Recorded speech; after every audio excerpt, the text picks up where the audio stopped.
아멘. 우리 성경 말씀 함께 봉독하겠습니다. 오늘 말씀 요한계시록의 말씀입니다. 요한계시록 5장 1절에서 7절까지 말씀입니다. 요한계시록 5장 1절에서 7절까지 말씀. 네. 요한계시록의 말씀이 아주 재밌는데요. 요즘에 제가 계속 요한복음, 또 요한계시록, 또 이제 이번 주일부터 요한일서의 말씀을 나누게 될 텐데요. 그래서 계속 사도 요한의 어떤 메시지들을 가지고 함께 말씀을 나누게 되는데요. 오늘 요한계시록의 말씀도 참으로 은혜롭습니다. 우리 1절부터 7절까지의 말씀을 함께 우리 한 절씩 교독하시겠습니다. 그리고 우리 7절은 함께 한 목소리 읽겠습니다. 우리 천천히 한번 말씀을 잘 기억하시면서 함께 읽어보시지요. 내가 보매 보좌에 앉으신 이의 오른손에 두루마리가 있으니 안팎으로는 썩고 7인으로 봉하였더라. 또 보매 있는 천사가 큰 음성으로 외치기를 누가 그 두루마리를 떠며 그 일을 내기에 합당하냐. 하늘 위에나 땅 위에나 땅 아래에 능히 그 두루마리를 펴거나 보거나 할 자가 없더라. 그 두루마리를 펴거나 보거나 하기에 합당한 자가 보이지 아니하기로 내가 깨우쳤더니 장로 중에 한 사람이 내게 말하되 울지 말라. 유다 지파의 사자 다윗의 뿌리가 이겼으니 그 두루마리와 그 7인을 떼시리라 하더라. 내가 또 보니 보좌와 내 생물과 장로들 사이에 한 어린 양이 서 있는데 일찍이 죽임을 당한 것 같더라. 그에게 7뿔과 7눈이 있으니 이 눈들은 온 땅에 보내심을 받은 하나님의 7영이더라. 우리 7절 함께 읽겠습니다. 그 어린 양이 나와서 보좌에 앉으신 이의 오른손에서 그 두루마리를 취하하십니다. 아멘. 할렐루야. 오늘 예배하시는 여러분 가운데 주님의 은혜가 있게 되기를 원합니다. 우리 옆에 분들 한번 따뜻하게 손을 만져주시면서 우리 사랑합니다. 그렇게 한번 인사하시죠. 사랑합니다. 네, 사랑합니다. 네. 네. 다양한 연령층이 함께 예배하고 있어서 오늘 다 좋은 날입니다. 요즘 제게 아이들이 두 아이들이 있잖아요. 아이들이 놀러 가면 어디를 주로 놀러 가게 되냐면 레고방 이런 데 들어보셨습니까? 아이들을 벌써 옛날에 키우셔서 잘 기억 못 하시겠지만 요즘은요 레고방 이런 데 가서 노는 거예요. 레고를 가면 레고를 막 조립할 수 있는 곳입니다. 또 키즈 카페 이런 데 가서 놀게 되는 것이지요. 제가 아이들이 그런 데 가서 노는 것을 별로 좋아하지 않습니다. 괜히 그런 데 보내면 창의력이 떨어지는 것만 같은 거예요. 주어진 대로만 놀아야 하니까 좀 아쉽다 그런 생각이 들게 됩니다. 아이들이 노는 것을 보면서 어릴 때 나는 어떻게 놀았나? 이런 생각들을 좀 해보게 되었지요. 어릴 때 저는요 학교 다니기 전에 또 학교를 다닐 때 초등학교 때쯤이요 늘 골목에서 놀았던 것 같아요. 그죠? 늘 골목에서 놀았습니다. 여러 가지 놀이가 있었는데요. 여러분 어떻게 노셨는지 모르겠는데 제 때의 놀이는 어떤 것이었냐면 다방구 뭐 이런 거였습니다. 딱지치기, 구슬치기, 짬뽕 이런 것도 있었어요. 이렇게 손으로 야구하는 뭐 이런 거였고 1, 2, 3 뭐 이런 것도 있었어요. 막 공으로 던져서 서로 맞추고 뭐 이런 것이었고요. 팽이치기 이런 것도 진짜 많이 했죠. 제가 오늘 팽이를 갖고 오려다가 네, 팽이를 군산 가서 하나 사갖고 왔거든요. 그래서 거기 가니까 팽이가 있더라고요. 그래서 팽이치기도 막 열심히 했던 것이에요. 여자분들은 고무줄 놀이 같은 거 많이 하셨잖아요. 뭐 금강산 찾아가자 1만2천 뭐 이런 거 부르면서요. 신데렐라는 어려서 이런 거 가지고 많이 놀았죠. 동네마다 놀이 이름이 다 다르긴 하지만 여러 가지 놀이로 가지고 놀았습니다. 여기 권사님들 계시는데 권사님들 그런 놀이를 못 해보셨어요. 물 들어다니고 나무 해오고 나무 캐기에 나무 해오시느냐고 바쁘셨던 분들이셔서 그런 놀이도 없이 사셨던 우리 안타까운 권사님들이 계십니다. 제가 어릴 적 놀이 가운데 기억나는 놀이가 딱지치기가 있었어요. 그 동그란 딱지 종이로 해가지고요 이렇게 만화가 그려져 있는 딱지를 가지고 많이 놀았는데 미친 듯이 놀았습니다. 진지하게 딱지를 치면서 놀았는데 그 딱지치기 하는 법 중에 여러분 잘 모르시겠지만 별로 뭐 이런 게 있어요. 얼마나 별이 높이냐가 이기는 거예요. 딱지를 접어요. 딱 접으면 약간 이게 그 도박과 비슷하죠. 딱지를 접으면 별이 높은 사람이 이기는 거예요. 그 딱지를 걸고 뺏어가고 뭐 이런 것입니다. 글로 뭐 이런 거 있어요. 글자가 많으면 이기고 뭐 날리기 뭐 이런 거 있었어요. 흔히 많이 하는 게 파 뭐 이런 거 있잖아요. 그죠? 그냥 넘기는 거예요. 많이 넘기면 넘길수록 이기는 다 모르는 표정들을 하고 계셔가지고 나무를 캐기에 바쁘셨던 분들, 나무를 하기에 바쁘셨던 분들만 계시는 것 같아요. 파 뭐 이런 게 있었어요. 그런데 아이들 세계에서는요, 이 딱지치기가요, 굉장한 그 큰 권력과 힘이었습니다. 딱지를 많이 가지고 있을수록 그 아이들 세계에서요, 존경을 받게 되는 거예요. 딱지가 많아. 나는 딱지 이만큼이다. 막 이러면 자랑거리가 됐던 것이지요. 부의 척도가 딱지의 보유 정도였습니다. 그러니까 나는 이 정도야. 막 이러고 딱지를 보여주기도 하고요. 그래서 굉장히 경쟁적으로 딱지치기를 했던 기억이 있어요. 딱지가 붙었네 안 붙었네, 내게 더 멀리 날아갔네 조금 날아갔네 이러면서 싸웠던 일들이에요. 그러다 보니까 소금수가 난무하고 치열했던 경험들이 있습니다. 또 예전에 놀이 가운데 땅 따먹기, 다 모르시는 표현들을 갖고 가셔요. 남자들 놀이인가 봐요. 땅 따먹기 이런 게 있었어요. 땅에 크게 네모나게 그림을 그려요. 한 뼘씩 먼저 자기 땅으로 시작해요. 그리고 돌을 쳐서요 3번을 치는 거죠. 1번, 2번, 3번 치면 다시 자기 땅으로 들어와요. 그러면 그 땅만큼 자기 땅이 되는 거예요. 그래서 계속 땅을 따먹으면서 넓혀가면서 상대방의 땅은 줄여가고 내 땅을 넓혀가는 게 그 놀이였습니다. 이런 게임들을 잘해야 골목에서 인정을 받아요. 제가 잘 인정을 못 받는 그런 스타일이었어가지고요. 네, 그래서 인정받았던 것이죠. 그런데 이 진지하고 기술적이고 경쟁적이고 이 치열한 모든 게임이요 한 방에 정리가 되는 경우가 있습니다. 이 모든 게 한 방에 정리가 돼요. 그게 언제냐면 해가 뉘엿뉘엿질 때쯤 엄마가요 골목에서 소리를 치는 거죠. 철수야 밥 먹어라. 그러면 이 말을 들으면요 아이들이요 딱지를 훅 접어가지고 놀고 있던 딱따먹기를요 다 뒤로 하고는요 집으로 들어가서 엄마와 밥을 먹게 되는 것이지요. 또는 이런 즐겁게 하던 놀이들, 정말 치열하고 경쟁적으로 하는 이런 놀이들도요 청소년이 될 때쯤 되면 이제는 이런 놀이들은 추억이 되고 마는 것이지요. 그리고 그때는 멋을 부리고 이성에 관심을 갖기 시작합니다.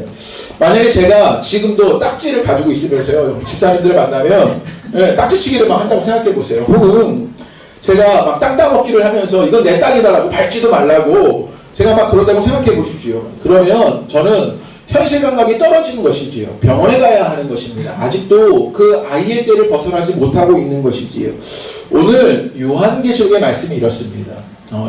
말씀을 들으면 무슨 말인지 이해하시게 되는데 2장과 3장에서는요 지금 무엇을 이야기하고 있냐면 아시아에 있는 7교회에 관한 이야기를 해주고 있습니다. 그리고 그 아시아에 관한 7교회의 이야기를 하면서 지상에 있는 이 땅에 있는 삶과 신앙과 교회 일들을 말해줬던 것이 2장과 3장에서의 이야기예요. 그리고 4장에서부터 5장까지에서는 이제 그 4장의 시작이 뭐라고 말하는 것 같으냐면요. 뭐라고 말하냐면 그 시작에 4장 1절에요. 2일 후에 하늘에 열린 문이 있는데 이리로 올라오라. 1절에 이렇게 시작되는 것입니다. 이게 꼭 뭐 같냐면요. 골목에서 엄마가 철수야 밥 먹어라. 이렇게 부르는 것과 마찬가지예요. 이 땅에서 열심히 딱지치기 하고 이 땅에서 열심히 땅 따먹기를 하고 있었어요. 그런데 하나님께서 그 사도 요한에게 뭐라고 말씀하시는 거냐면 이리로 올라와라. 하늘에 열린 문이 있다라고 말하면서 지상의 세계에서 하늘의 세계로 초대하고 있는 것이에요. 이것을 어려운 말로 뭐라고 교회에서 말하냐면요. 종말론적인 신앙이다. 이렇게 말하게 되는 것이에요. 그러니까 더욱 쉬운 말로 하면 이 땅에서 하나님의 나라를 누리고 살아가는 일들을 알려주려고 하는 것입니다. 여러 번 여러분에게 말씀드렸지만 그 존 스토트 목사님의 책에 Between Two Worlds라는 책이 있다고요. 두 세계를 사이에 살아가고 있다고요. 우리는요 지상의 세계를 살아가고 있지만 하늘의 세계를 경험하는 사람들입니다. 그러니까 우리가 살아가는 삶은 이 땅의 세계가 전부가 아니라 딱지치고 땅 따먹기 하고 있는 세계가 전부가 아니라는 거예요. 하나님은 우리를 부르셔서 이리로 올라와라 라고 말하면 이제는 하늘로 올라가서 그 하늘의 세계를 맛봐야 한다는 거예요. 그런데 때로 여전히 딱지를 치고 여전히 땅 따먹기를 하는 것처럼 현실 감각이 떨어진 것처럼 하늘의 세계가 보여지게 되는데 그 영적 세계를 누리지 못하는 영적 감각이 떨어지는 그리스도인이 있다는 것이지요. 오늘 말씀을 통해서 이 땅을 넘어서서요 영적 감각을 깨워서 하늘의 세계를 살아가는 일들이 여러분 가운데 있게 되기를 주님의 이름으로 축복합니다. 오늘 말씀을 잘 이해하셔야 하는데 오늘 말씀 5장의 말씀은요 앞에 4장의 말씀과 연결선상에서 이해해야 오늘 5장의 말씀을 더 쉽게 알 수 있게 됩니다. 그러려면 4장을 알아야 하는데요. 여러 번 설명드렸다시피 4장이 굉장히 은혜로운데 지금 사도 요한이 처해 있는 상황과 지금 사도 요한이 이 요한계시록의 메시지를 받는 초대교회 공동체는 죽을 고비를 겪고 있습니다. 초대교회와 사도 요한은요 예수님을 잘 믿고 있습니다. 그런데 삶이 나아지기보다는 더 힘겹고 더 위태합니다. 로마가 끊임없이 핍박하고 박해하는 일들이 일어나게 되었던 것이지요. 그래서 믿음을 갖는다는 것은 박해와 핍박을 당하는 것이었습니다. 죽음 앞에 서야 하는 것이었습니다. 그때 사도 요한이 보게 된 환상 속의 메시지가 있었죠. 그것이 무엇이었냐면 4장에 하늘에 보좌에 앉으신 이가 있었던 거예요. 그 보좌에 앉으신 이가 다스리고 통치한다는 것이지요. 로마의 권력이 그 힘을 가진 그 권세 가진 그 로마의 권력이 다스리고 있는 것이 아니라 하늘의 보좌에 앉으신 주님께서 이 땅을 다스리고 통치하신다. 그것을 깨닫게 되었던 것입니다. 그리고 그 모습을 묘사하게 되었죠. 그래서 여러 가지 보석이 있고요. 그 앞에 수정과 같은 바다가 있고요. 번개와 우레소리가 나고 그런 것을 묘사하게 되면서 하나님을 알아가게 되었을 때 그 세계를 살아가게 된다. 이게 2주 전에 요한계시록의 말씀을 전했을 때의 말씀입니다. 그러면 하늘을 이 땅을 살아가지만 하늘의 세계를 맛보는 우리에게 이것이요 실제가 되는 일들이 있어야 합니다. 이것이 오늘의 주제가 되는데요. 신앙은요 철학이나 개념이 아니에요. 신앙은요 구체적이고 실제화가 되는 것입니다. 우리가 살아가는 이 땅에서 하늘의 세계를 살아가는 것이 그 경험들이요 실제로 나타나야 되는 것이지요. 그런데 문제는 무엇이냐면 그런 것 같지가 않은 거예요. 네. 하나님 나라를 살고 계십니까? 네. 표정들이요. 그런 표현들 하나님의 나라를 살고 계셔요. 내가 지금도 오늘도 하나님의 나라를 살고 있다. 이 하나님의 나라가 내게 너무나 은혜롭고 너무나 기쁘다. 이러시고 계시냐고요. 문제는 무엇이냐면 우리의 고민이 무엇이냐면 말씀은 계속 우리에게 우리가 이 땅을 살아가지만 하나님의 나라를 경험하는 것이 우리 가운데 있어야 한다라고 말합니다. 그런데 그게 내게 느껴지지 않는 거예요. 그게 너무나 막연하거나 여전히 추상적인 것이지요. 그런데 다행인 것은 그런 일이요 우리에게만 일어난 것이 아니라 오늘 사도 요한에게도 일어났습니다.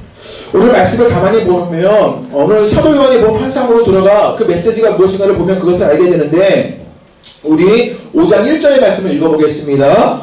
이제 말씀이 실제가 되는 일들이 무엇인지를 5장 1절의 말씀 속에서 이제 계속 알려주게 되는데 1절 다 같이 읽어보지요. 시작. 내가 보내 보좌에 앉으신 이의 오른손에 두루마리가 있으니 하나로 썼고 일곱으로 광활하더라. 네, 요즘에 제가 약간 죄책감을 느끼게 돼요. 이종화 목사님은 막 칠판에다가 열심히 쓰면서 막 정리를 하고 우리 목사님은 막 PPT로 막 쭉 보여주고 저는 맨날 성경만 보니까 너무 죄송한 거예요. 그런데 재주가 이거밖에 없어가지고요. 성경을 열심히 보셔야 말씀을 이해하실 수가 있어요. 그러니까 성경을 좀 보시면서 말씀을 좀 이해해 주시기를 부탁드려요. 좀 죄송하지만요. 5절 1절의 말씀에 보면 내가 보면 보좌에 앉으신 이의 오른손에 두루마리가 있으니 안팎으로 섰고 7인으로 봉하였더라. 보좌에 앉으신 이 오른손에 두루마리가 있습니다. 지금 사도 요한은요 하늘로 올라가서 보게 된 환상이 있었어요. 보좌에 앉으신 이가 있지요. 그런데 그 보좌에 앉으신 이의 오른손에 두루마리가 있는 것입니다. 이전부터 계속 요한계시록을 말씀드렸지만 요한계시록은 운유와 상징으로 담겨져 있는 것이에요. 그래서 그것을 묵시문학이다 이렇게 말하게 되는 것인데 오른손이라는 것은 권능을 말하게 되는 것이에요. 그래서 권능의 오른손이다. 강력한 힘을 말하게 되는 것이에요.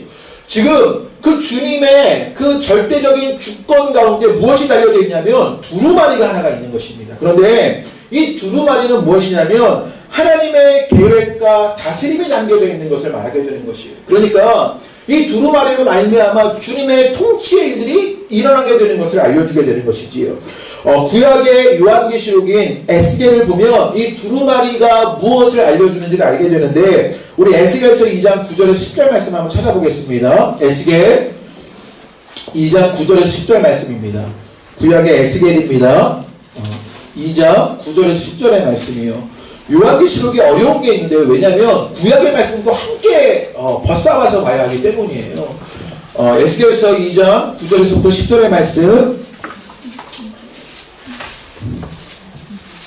2장 9절 10절의 말씀입니다. 우리 다같이 한번 읽어보시지요. 함께 읽겠습니다. 시작. 내가 보니 보라 한 손이 나를 향하여 펴지고 보라 그 안에 두루마리 책이 있더라. 그지요? 에스겔이 똑같은 환상 속에서 두루마리를 봅니다. 시작. 그가 그것을 내 앞에 펴시니 그 안팎에 글이 있는데 그 위에 애가와 애곡과 제약의 말이 기록되어 있더라. 지금요 이 두루마리에 기록되어 있는 말씀을 에스겔의 말씀을 비추어 봐서 알 수 있게 되는데 거기에 뭐가 있냐면요 애가와 애곡과 재앙의 말이 있다 이렇게 알려주게 되는 것이에요. 세 가지 주제가 기록되어 있죠. 애가와 애곡과 재앙의 말. 그런데 이 세 가지 주제를 합치면 무슨 말이냐면 지금 심판의 말씀을 말하고 있는 거예요. 그러니까 지금 주님의 권능의 손에 오른손에 두루마리가 있는데 그것으로 말미암아 심판의 메시지가 증거된다라는 것이에요. 야, 이게 요한계시록에 의해서 야, 무섭다. 심판의 메시지가 있구나라고 생각되게 되는데요.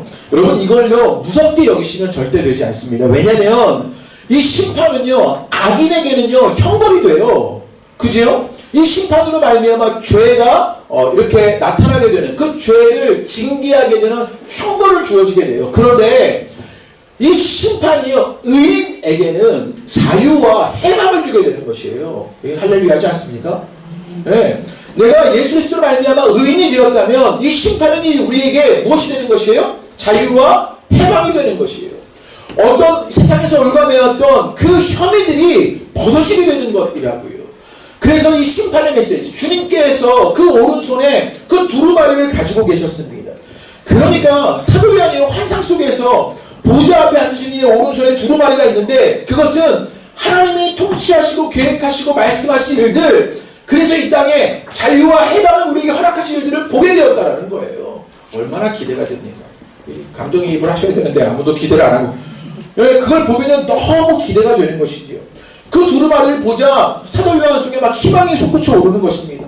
주님의 계획이 일어나겠구나, 주의 말씀이 우리 가운데 나타나겠구나를 기대하게 돼요. 이게 우리의 소망이지요. 권능의 손에 있는 그 하나님의 계획이 내 삶에 실제가 되고 실현되는 일들이에요. 주의 말씀이 우리 삶의 현장에요 실제로 나타나는 일들을 기대하게 되는 것이에요. 그런데 이게 문제가 있는 거예요. 1절 말씀에 보면 문제가 있어요. 이 문제가 무엇이냐면 제가 한번 다시 읽어보지요. 내가 보면 보좌에 앉으신 이 오른손에 두루마리가 있으니 이 두루마리를 보고 소망이 돼요. 기대가 돼요. 그런데 안팎으로 썼고 그런데 그가 어떻게 되었냐면 7인으로 봉하였더라. 이게 어떻게 됐어요? 지금요 봉하여져 있는 거예요. 지금요 이게 봉하여지게 뭐냐면 여러분이 김장할 때 열심히 그냥 닫아놓으시잖아요. 그것과 마찬가지예요. 끝 닫혀져 있다고요.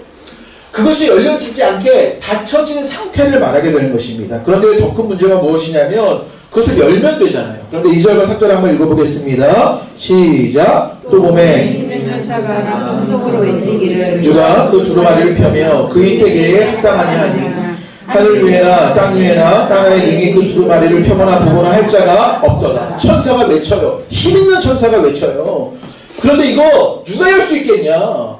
그 소망의 말씀이, 그 계획이, 하나님의 일들이 내게 실현되어서 우리가 자유와 해방을 맛볼 일들을 봐야 하는데 이거 열 수가 없다게 되는 거예요. 하늘 위에나 땅 아래 그것을 할 자가 없다라고 말하게 됩니다. 두루마리가 그럼 있으면 뭐하냐고요. 하나님의 신비한 계획과 그 놀라운 말씀이 있으면 뭐하냐고요. 그것이 주어지지 않고 그것이 실제가 되지 않는 것을요. 그것이 닫혀져 있다라는 거예요.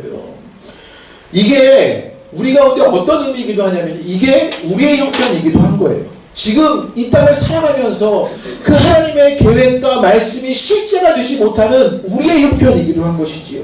보좌에 앉으신 이가 있습니다. 그분의 권능의 손을 알아요. 하나님에게 능력 있는 것을 알아요. 하지만 그 권능의 계획과 말씀이 내게 실제가 되지 못하는 것이지요. 하나님의 계획과 그 말씀이요 닫혀진 상태라는 거예요. 이게 얼마나 절망적입니까? 그래서 사도 요한도요 이 두루마리가 닫혀진 상태 때문에 무엇하게 되냐면 절망하게 됩니다. 우리 4절 한번 읽어보겠습니다. 다 같이 읽어보시지요. 시작.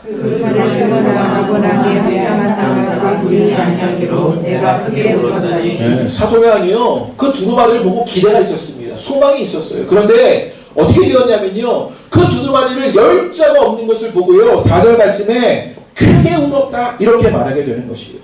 당시 사도 요한이 처한 상황으로 감정이입을 하셔야 돼요. 이게 심각한 말씀인데 감정이입들을 안 하셔가지고 그래서 감정을 이입해 사도 요한의 형편으로 들어가 보셔야 해요. 지금 사도 요한은요 정말로 열심히 살면서 믿음으로 살고 믿음을 가르쳤습니다. 신앙을 지켜가라고 애쓰고 살고 있었어요.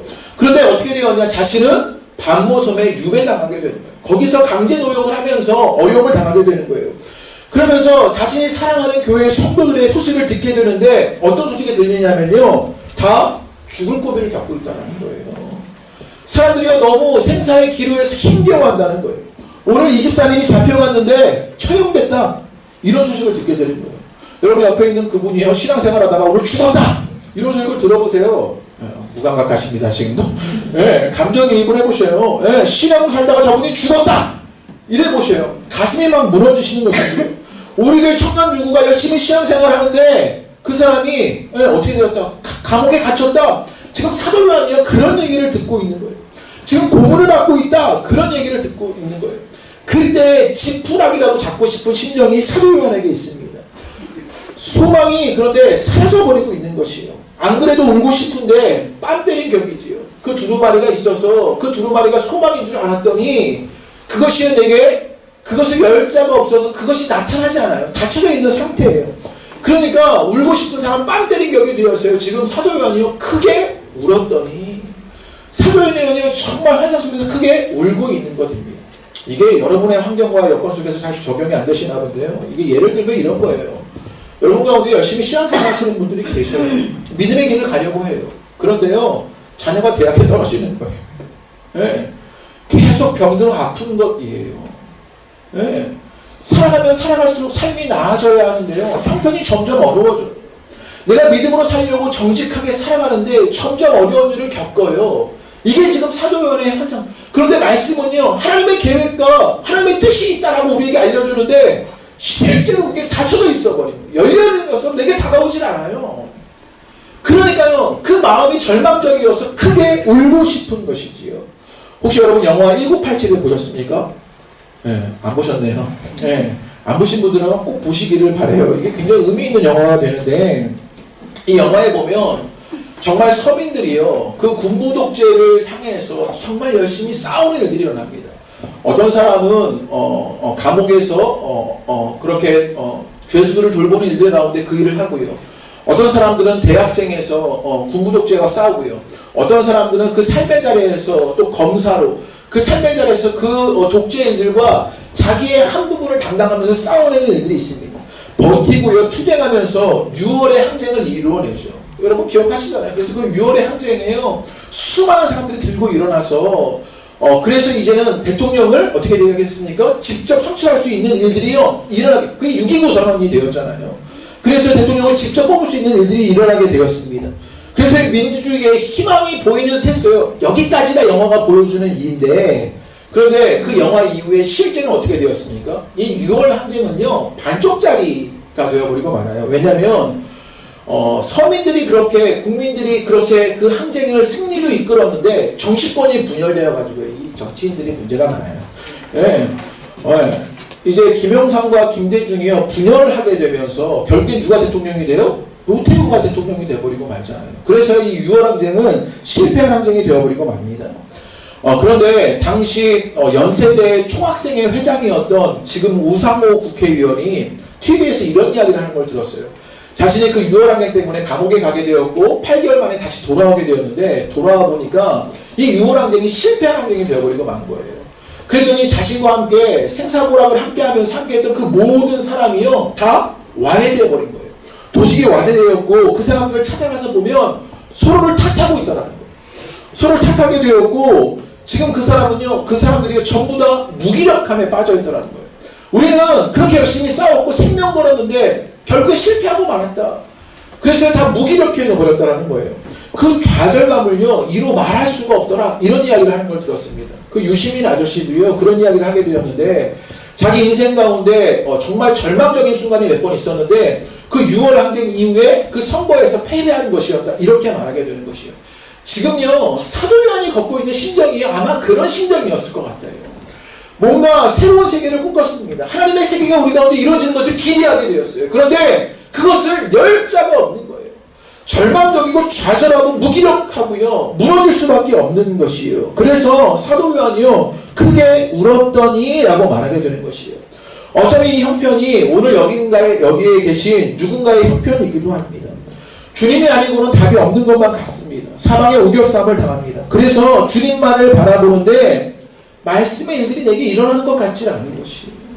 나는 주님을 끊임없이 찾고 기도하는 것만 같은데 그 일이 현실이 되지 않아 좌절감을 느끼게 됩니다.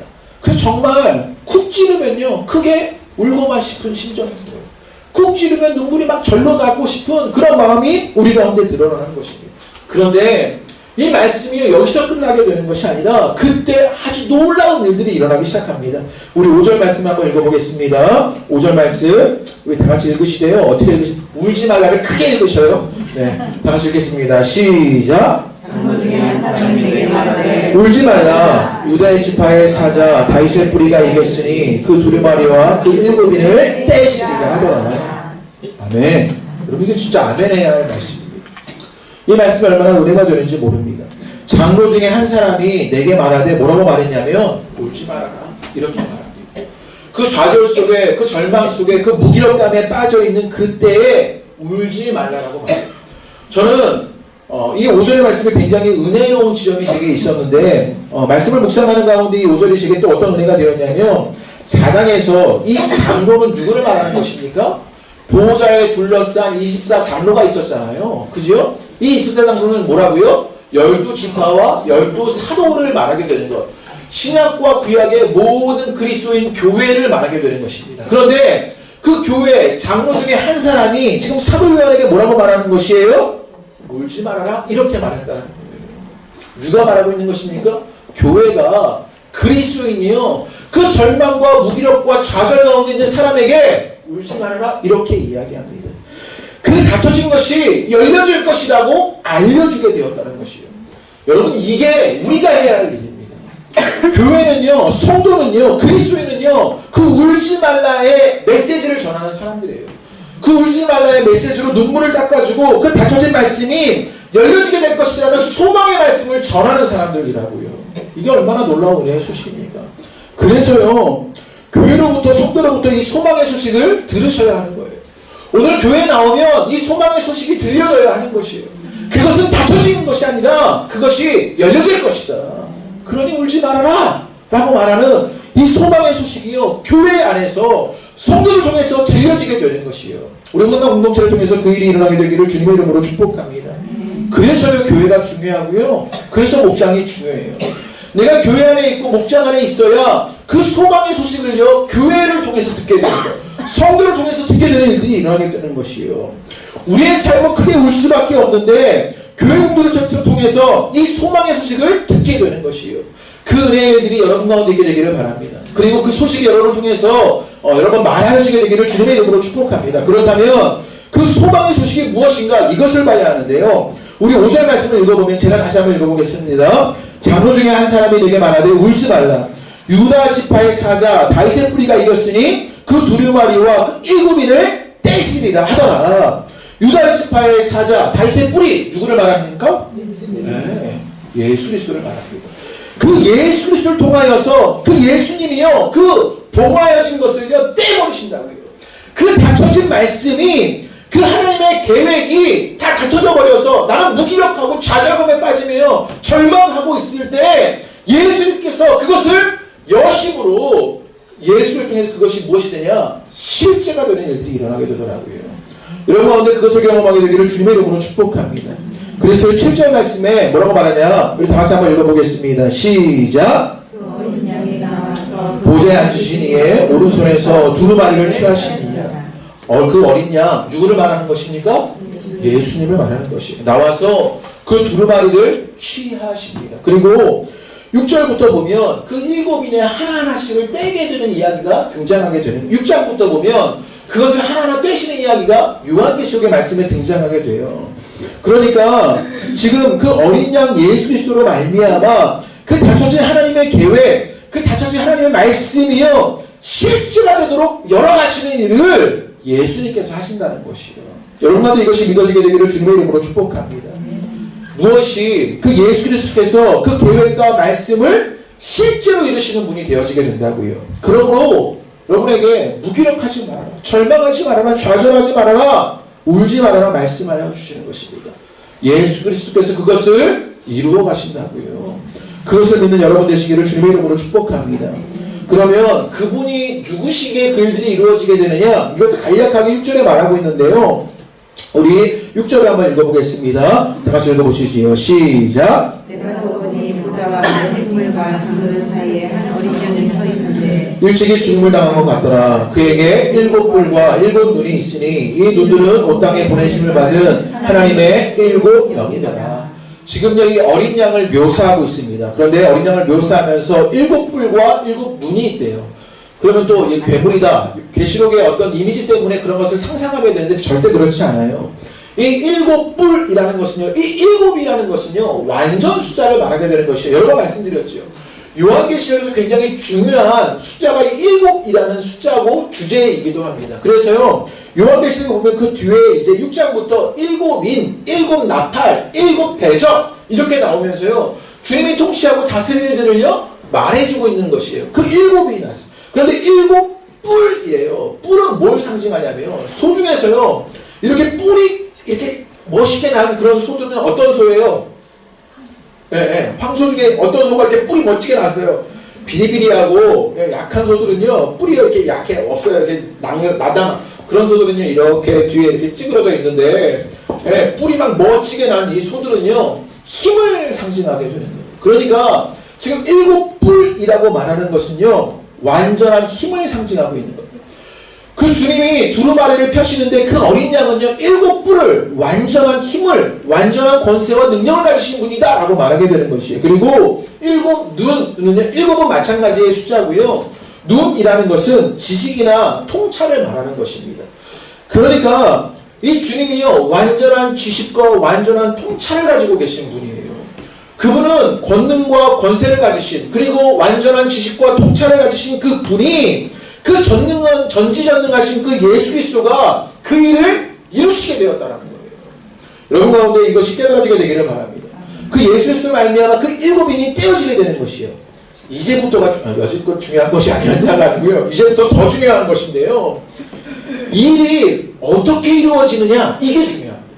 그런데요 이 예수 그리스도께서 전지전능한 능력을 가지신 예수 중에서 말씀이요 하나님의 계획이 실제화되는 일을 우리에게 하고 계신단 말이에요. 그런데 이게 어떻게 이루어지게 되느냐를 알려주게 되는데 사도 요한이 환상 속에서 일어난 일을 사도 요한이 우리에게 알려주게 되는데 5절 말씀에 보면 이런 구절이 있습니다.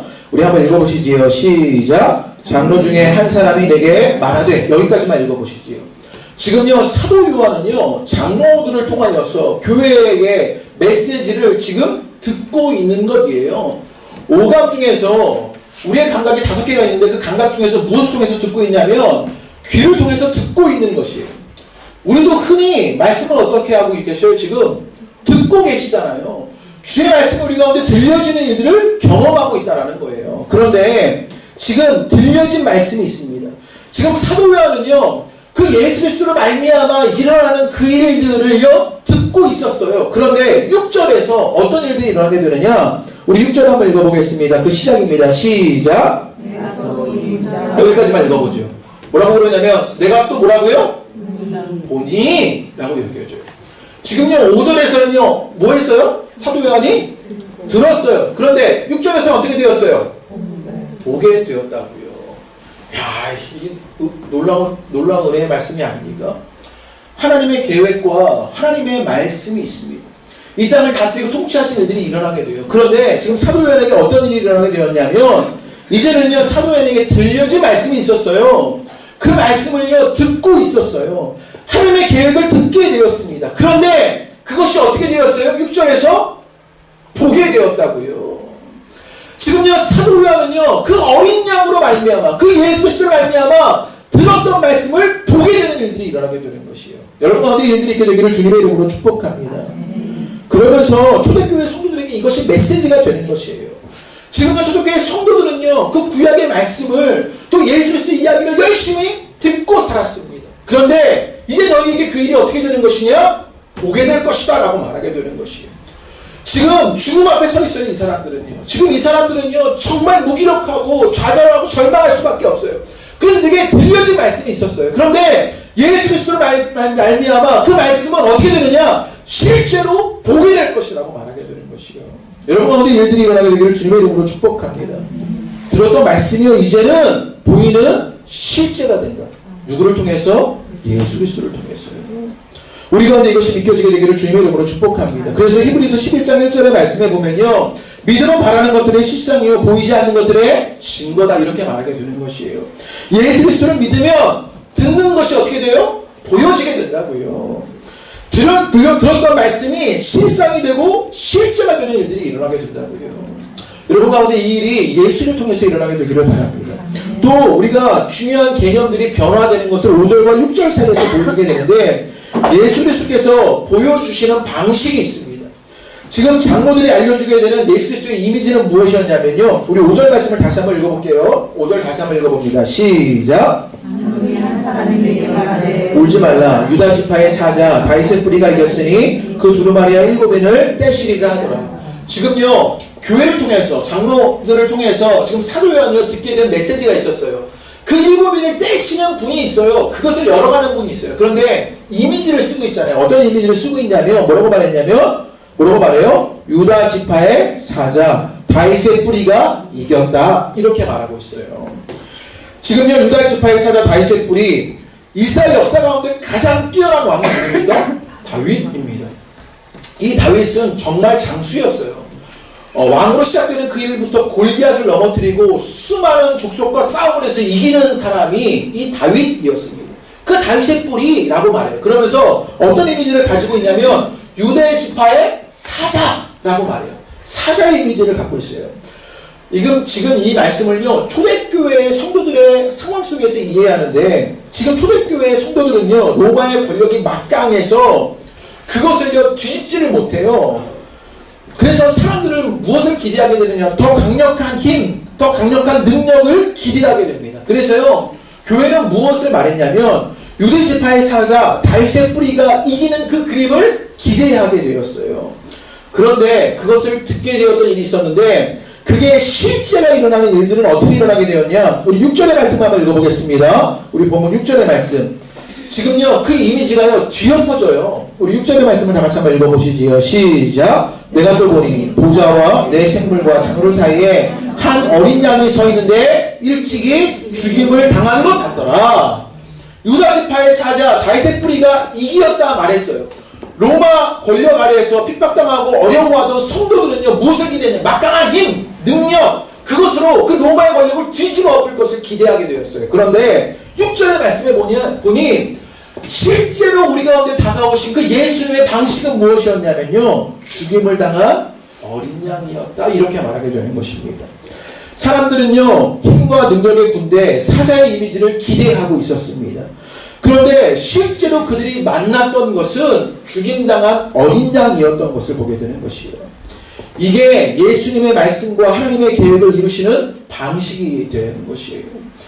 하나님의 말씀이요, 실제가 되는 것은 주님의 그 뜻들과 계획이 우리 가운데 시험되는 것은요, 내가 더 막강한 힘을 가지고 더 막강한 권세를 가지고 그것을 뒤집는 것이 아니라 내가 그것 아래에 죽임당하는 것 같았는데 그것이 내게 승리가 되고 생명이 되는 일들을 보게 되는 거. 이게 예수 그리스도에서 일어난 일이라고 말하게 되는 것입니다. 예수님은요, 십자가에서 죽기까지 신실하시기만 하셨는데 그것이 어떻게 되었습니까? 그 죽음을 이기는 일이 되었습니다. 그것이 승리가 되고 그것이 생명이 되는 일들을 보게 되는 것이에요. 이게 여러분들에게 지금 위로와 소망이 안 되는 건요, 초대교회 성도 같은 어려움들이 없어서 그런 게 아닌가 싶어요. 네, 이게요, 초대교회 성도들에게는요, 놀라운 위로와 소망이 되었던 것이에요. 지금요, 초대교회 성도들은요, 죽어가고 있어요. 로마 권력 아래에서 힘겨워합니다. 생과 사를 넘나들고 있습니다. 그때 죽임당하는 일은 예수님의 말씀과 계획이 이루어지는 방식이라는 거예요. 우리가 기대하는 것은 사자의 이미지, 그 유대지파의 사자 다윗의 뿌리가 이기는 어떤 그 세상에서의 이김을 기대하게 되었는데, 주님의 방식은 무엇이었냐면 죽임당한 어린 양의 방식이었어요. 그 죽임당한 어린 양이 승리하시고 이기신 일들을 보게 되더라는 거예요. 그러면서 지금 초대교회 성도들은요, 뭐 당하고 있어요? 죽임당하고 있어요. 고난받고 있어요. 어려움 당해요. 무기력하고 좌절할 수밖에 없는데 그것이 무슨 방식이냐? 승리의 방식이라는 거예요. 주님이 승리를 이끄시는 방식이 그 방식이 된다는 거예요. 지금 여러분이 세상에 살면서 내가 믿음으로 살면요, 여러분들은요, 이중적 불행을 겪으셔야 해요. 주일의 말씀처럼 사는 것도 고통스럽고 힘겨운데 그리스도인으로 살아가려면 더 힘겨워요. 더 어려워요. 십자가를 져야 해요. 그 고난의 길을 가는 것이 죽임당한 어린 양 승리의 방식이 되는 것이라고요. 여러분들 이것이 깨달아지게 되기를 주님의 이름으로 축복합니다. 결국 고난이요, 승리가 될 것이다 라고 말하게 되는 것입니다. 이게 주님의 방식입니다. 우리에게도 마찬가지지요. 믿음으로 살다가 보면 이중적 불행을 겪게 됩니다. 예배에서요, 계속 살아가라고 말해요. 살아가면 할수록 힘겨워지는 일들을 만나게 되는 것이 이 땅의 일입니다. 나만 손해보는 것 같아요. 또 내가 해야 하느냐? 내 스스로 묻게 됩니다. 나만 희생하는 것만 같습니다. 내가 사라지는 경험들 때문에 힘겨워하는 것이 우리입니다. 그런데 그 고난이 무엇이 된다고요? 승리가 되는 것이라고요. 그 죽음당한 어린 양이 그것이 실제가 되는 일들을 만들어낸다고요. 여러분 가운데 그 일들이 경험되기를 주님의 이름으로 축복합니다. 그러면 지금 초대교회 그리스도인들에게는 이 말씀이 너무 큰 위로가 되고 소망이 되었던 것이에요. 내가 예수 이름으로 죽음 당하는데, 내가 예수 이름으로 지금 생가사를 넘나드는데, 내가 지금 좌절하고 무기력할 수밖에 없는데, 이것이 하나님의 방식이었구나. 이게 예수 그리스도께서 죽음을 이기신 방식이었구나. 이것으로 우리가 살아가는 것을 보게 되겠구나 라고 말하게 되는 것이요. 이것이 깨달아지게 되기를 주님의 이름으로 축복합니다. 그리고 그 하나님의 승리는요, 어떻게 되는 것이냐. 요한계시록에 보면요, 죽임당한 어린 양이란 말이요, 총 28번이 등장해요. 이게 재밌지요. 곱하기를 해보죠. 28번이 되려면 뭐가 뭐를 곱해야 28이 되죠? 네, 4, 7에 28이 되잖아요. 여기에 굉장히 큰 의미가 있습니다. 7은 무엇이에요? 완전 숫자라고 말씀드렸죠. 그러니까 지금요, 성경에 보면요, 이 28이라는 4, 7에 28이라는요, 이 패턴이요, 반복적으로 나와요. 요한계시록이에요. 그래서 7영에 대한 언급이요, 4번 나와요. 오늘 보면, 말씀에 보면 7영이라는 말이 6절의 말씀에 보면 하나님의 7영이라고 나오죠. 그 7영이라는 말이요, 4번 나와요. 예. 지금도 4번 나와요. 또, 7교회에 대한 언급이요, 4번 나와요. 예. 교회에 대한 언급이 4번 나옵니다. 그러니까 4, 7에 28의 언급이죠. 9절에서, 우리 9절을 한번 읽어볼까요? 9절 한번 읽어볼게요. 예수님께서 그 일을 떼시면서 사람들이 승리의 노래를 부르게 된다는 거예요. 새 노래를 부르게 되는데 한번 9절 읽어보겠습니다. 5장 9절입니다. 시작. 그들이 새 노래를 불러 이르되 두루마리를 가지고 그 인봉을 떼기에 합당하시도다. 일찍이 죽음을 당하사 각 족속과 방언과 백성과 나라 가운데서 사람들을 필요사서 하나님께 드리시고, 여기에 보면요, 예수 그리스도의 죽음 당하신 일들을 묘사하면서 그것이 승리가 되는 일들을 말하면서 노래하게 되는데, 그것이요, 각 족속과 방언과 백성과 나라, 이렇게 말하게 되는 것이에요. 몇 개가 나왔어요? 네, 4개가 나왔어요. 하나님의 7영, 죽임당한 어린 양은 28번 나오는데 7이라는 숫자가 4번에 걸쳐서 나오게 돼요. 이 4라는 의미는요, 지금 각 족속과 방언과 백성과 나라라고 말하면서요, 이건 누구를 말하는 걸까요? 무엇을 말하는 걸까요? 온 세계를 말하게 되는 것이에요. 그러니까 4라는 숫자, 그래서 그 앞에 요한계시록의 4장에 보면 내 생물, 그죠? 이렇게 말했죠. 그것은 동서남북에 있는 모든 피조물을 말하는 거예요. 이 4라는 숫자는 온 세계를 말하는 거예요. 그러니까 7이라는 주님의 그 완벽한 통치가 어떻게 일어나게 되느냐? 온 세계에 일어나게 된다는 거예요. 그러니까 지금 이 말씀은요, 이스라엘 공동체가 지금 로마 권력에 의해서 죽을 고생을 하고 있는데 그들에게만 적용되는 말씀이 아니라 온 세계, 우리 모두에게 적용되는 말씀이라는 거예요. 할렐루야 하지 않습니까? 네. 지금요, 요한계시록은요, 그 은유와 성령을 통하여서 이 위로의 말을, 이 승리의 메시지를 우리에게 전하고 있는 것이에요. 그 주님이 승리하셔서 그 인을 떼셔서 그 말씀이 실제가 되는 것, 그 듣는 것이 보는 것이 되는 것, 내가 고난을 당하는 것이 승리가 되는 그 일은 오늘을 살아가는 우리에게도 일어날 일이다라고 말하게 되는 것이에요. 네, 혼자 공부를 해가지고.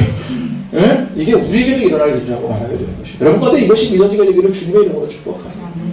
예수 그리스도께서 여러분에게 그 일들을 이루실 것입니다. 우리의 소망과 꿈은 그래서 예수 그리스도에게 있습니다.